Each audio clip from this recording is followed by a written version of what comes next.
Now we'll continue with the report control. So what is standing data?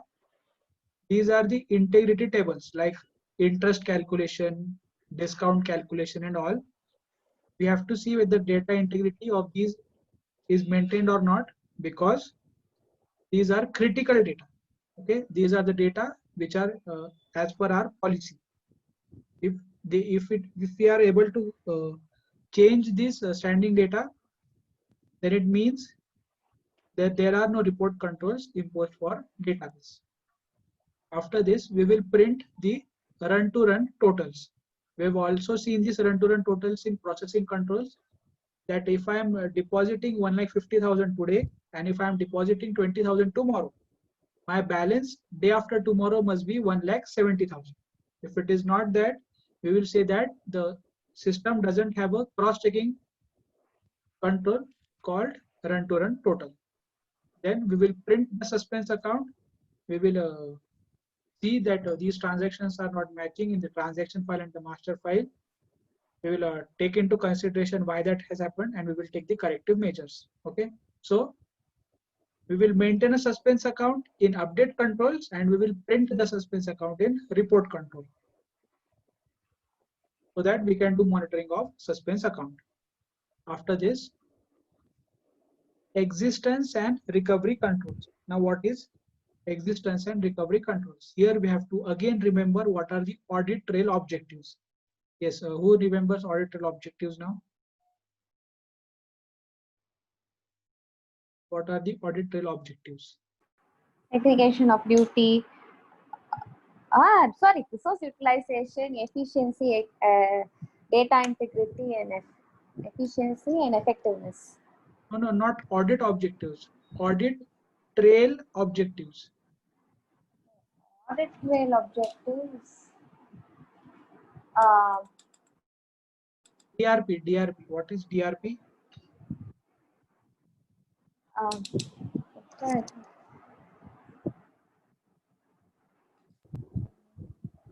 Okay, forget it. Disaster recovery plans. No, not that DRP. No, disaster recovery plan. Not even that DRP. That not... Forget it. No, See, sir, tell me, sir. I'll go mad now. See, we are talking about reconstruction of events, then personal accountability. Yeah. Okay. Detection of unauthorized access. This is DRP. These are the audit trail objectives. Okay. Yes, detection sir. Of unauthorized access. Access, personal accountability. Yes. So that is DRP. So what we will do is we will have these existence and recovery controls, that if any record is missing in the database, okay, we can recover the same, and even if it is there but we are not able to see it, we will use these existence controls. So existence and recovery controls we will use for doing three things: for detecting unauthorized access, for doing reconstruction of events, and for personal accountability. Once again, what are existence and recovery controls?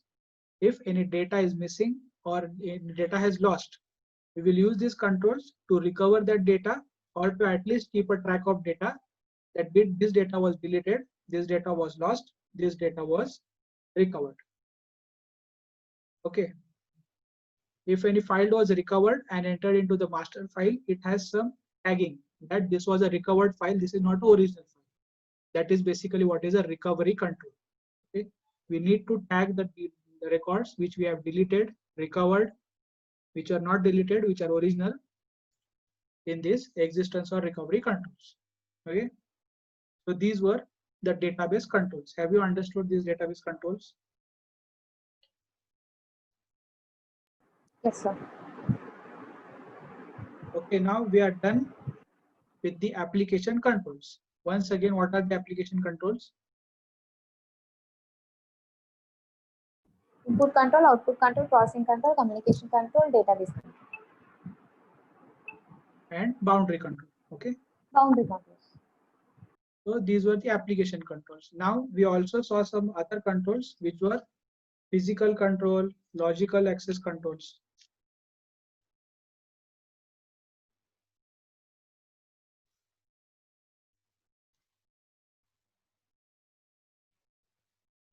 and environmental controls. Now, see, these environmental controls, logical access controls and physical access controls. What we were trying to do here, we were trying to do safeguarding of assets, or we were trying to protect our information system resources. Okay, so physical access controls, logical access controls, and environmental access controls. These three things we will club together and we will call them as controls classification on basis of information system resources.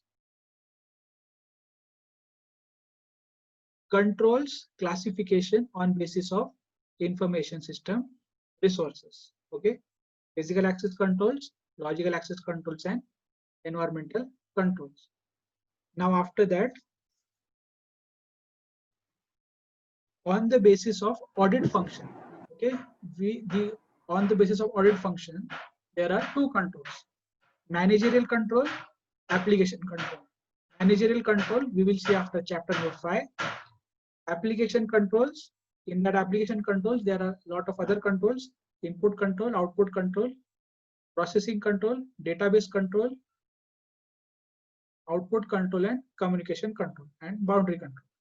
Okay, so on the basis of audit function, managerial control, application control. Now let's see 4 other controls on the basis of objectives. Yes, now we have already actually seen this in the chapter number 1, but let's see it again. Now I will tell you one scenario. You have to identify which control I am using. Okay, there are 4 types of control: preventive control, detective control, corrective control, and compensatory control. You have to identify which control I am talking about. Now there is a room. In that room there is a 2 ton gold, 2 tons of gold. For 2 tons of gold, what I've decided that I don't have a lot of money to protect that ton of gold. I just found it somewhere. I cannot sell that gold because I am not the authorized user. I have just found it and I've kept it in the storage. Now I can't protect it. So what I will do is I will take my dog and I will tell my dog to please guard the gold. So which control I am using? Preventive. Preventive control, detective control, corrective control, or compensatory control? Preventive control. See, now 2 tons of gold. Do you think that dog is sufficient? No, it's a detective con. Okay, it is a compensatory control. Actually, it's a Okay, boundary it is a compensatory control. It has not eliminated the risk entirely, but within our budget constraint, we are using some controls to avoid such situations. That is what are compensatory controls. Here, we are reducing the probability of risk by some extent. We are not eliminating it or reducing it in a drastic way, but we are reducing it by some extent. Okay, so that is what is a compensatory control. After that, what I've done is, now I understood that a dog is not enough, so I called the army. Okay, army of 100 people. Now which control I am using? corrective control.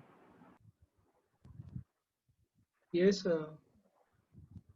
tell me, for 100 soldiers from the army, do you think a theft can happen? No. So is it a preventive control or a corrective control? Preventive. Okay, it is a preventive control. You have eliminated the risk entirely. You have taken a measure to completely eliminate the risk. That is a preventive control. Now there is not 2 tons of gold. Now it is 20,000 tons of gold. How much? 20,000 tons of gold. And I have made a public announcement that if anybody is there in this entire world who can steal that much gold from me is welcome. I have 100 soldiers and all. I have told everyone all the security measures and all. Okay. Now tell me, now 100 soldiers, is it enough?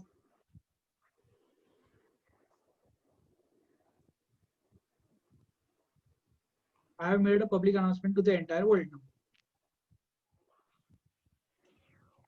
It's Now is it detective again a control. compensatory control? Yes, it will what it has been degraded to compensatory control here. Okay. Control.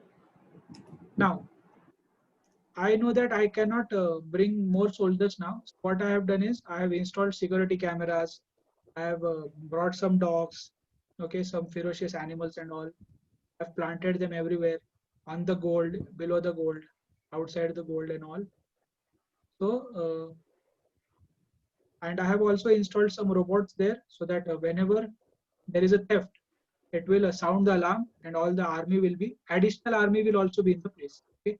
So now what the instructions are, if there is no alarm, then additional army will not come. The army present there, only they will take action. But if the alarm is sounded, only then additional army will come. So these cameras and alarm system, what kind of controls these are?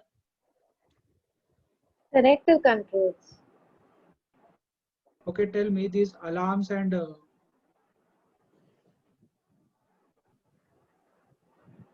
security cameras, No, preventive control. detective controls. Preventive. Okay, these are Oh my God. detective controls. Okay, if a theft is going to happen, they will detect the same and report the same. Okay, and when that additional army comes and they take the situation under control, that is what are corrective controls. Okay, was the example a bit confusing? I should have gone with a bit more easy example. Now let's see what are preventive controls. Here you can use the example like antivirus or security guards and all. In antivirus, there is no probability of virus entering your computer. Now what you will do is, instead of using antivirus, you will say that I will not use internet at all in my computer. That is a compensatory control. After that, you will install security cameras, that is detective control, and you will call for additional security measures if a theft has happened. That is what are corrective controls. Okay, have you understood these controls?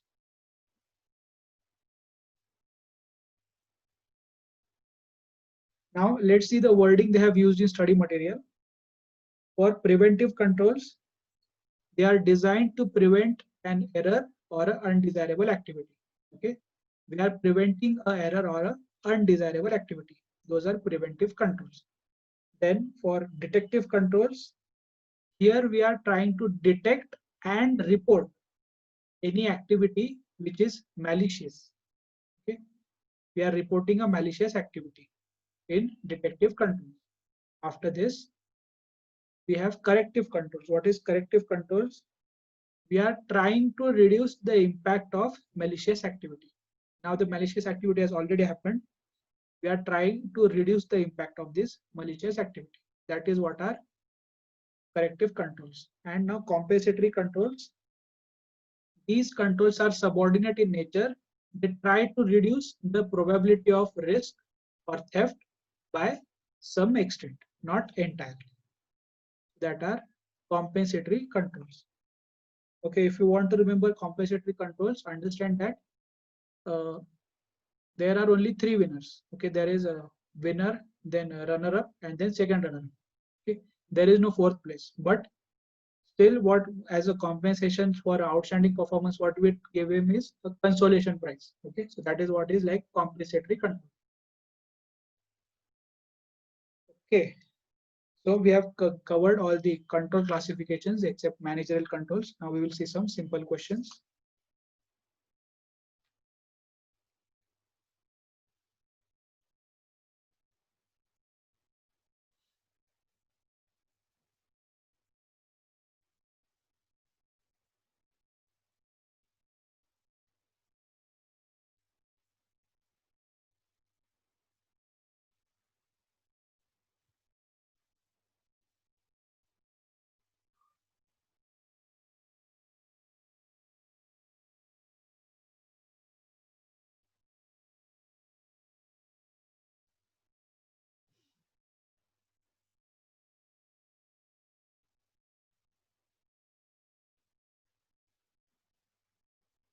Okay, now the questions related to information security policy. We have discussed what is the definition of information security.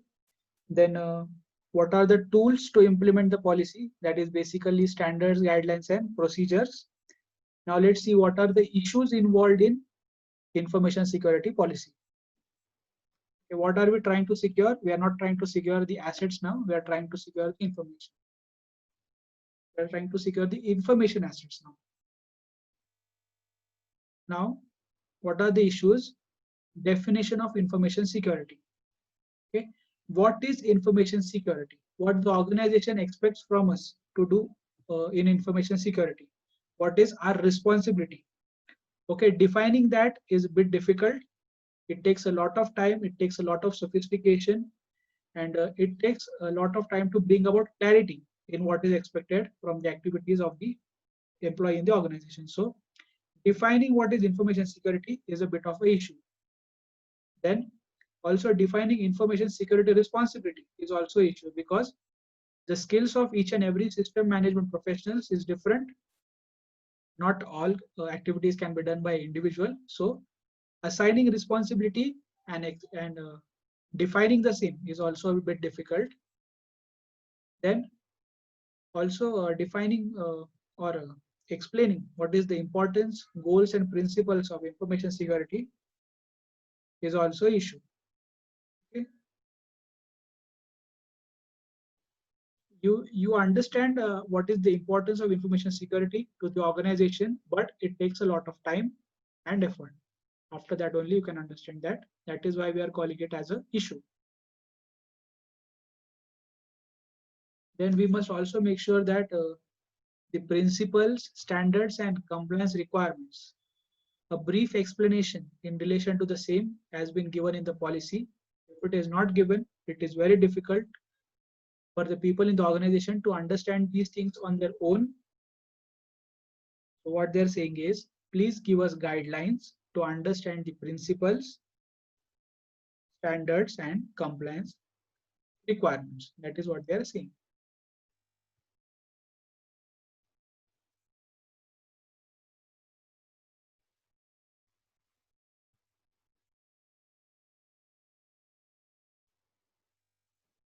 After this, the policy must have these documents, documents that the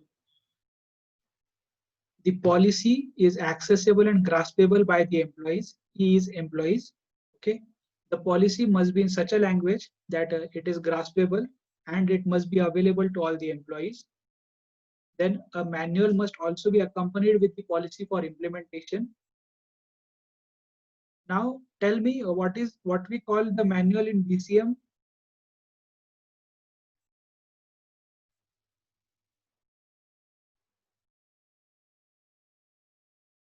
Forget it. We call it BCP manual. Just like that, for each and every information security policy, we must have a manual for implementation. Then this information security, we have to mention in the policy that it is the responsibility of the senior management to do the maintenance. And we also have to get a statement signed from the senior management that they are committed towards information security. Okay. So in information security policy, you must maintain 4 documents. First one is manual for implementation, then a responsibility statement from the management for maintenance, and a commitment statement from the management towards information security. And also that the policy must be accessible and graspable by all the employees. So these are the issues in information security policy. First, we have an issue in defining 2 things: information security responsibility. Then what are the other things we need to mention in information security policy? We need to mention importance, goals, principles, standards, compliance requirements, but not just mention them, but also give a brief explanation. And then maintain 4 documents: management commitment, maintenance responsibility, implementation manual, and all of these must be accessible and graspable by employees. So These were the issues in information security policy. Okay, this is an amendment question. The wordings are very vague. It is very difficult to understand these. So I have made this story so that you can understand at least the headings.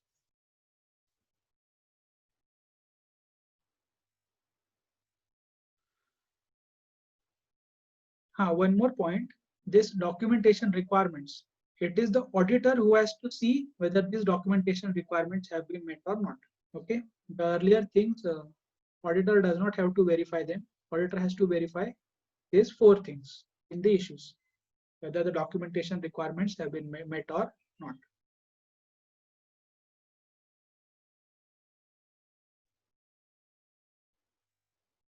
Yes, if you have not understood any point, ask me now. Okay, shall we continue?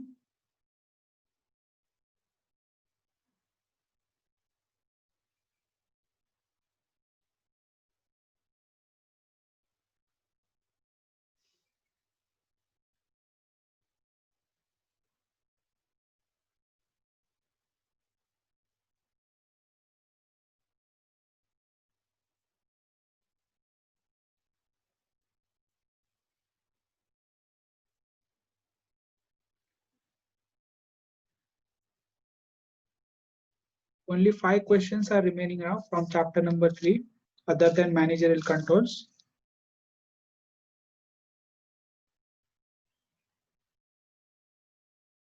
Sorry, 6 questions are remaining.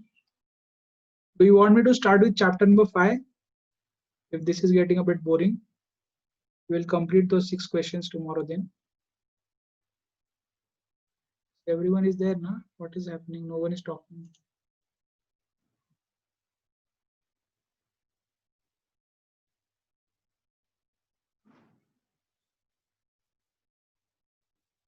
Kirtana is not there. What happened?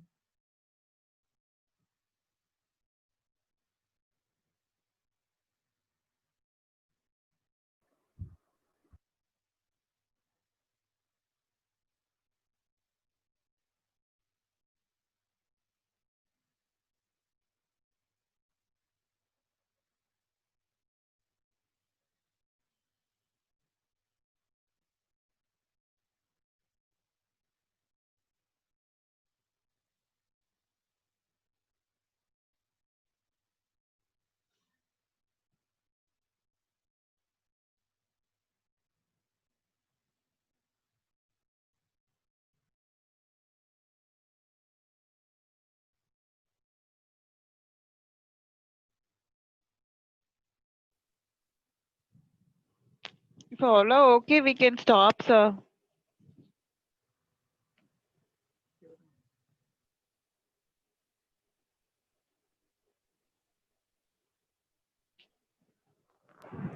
So start is the 5th chapter, sir.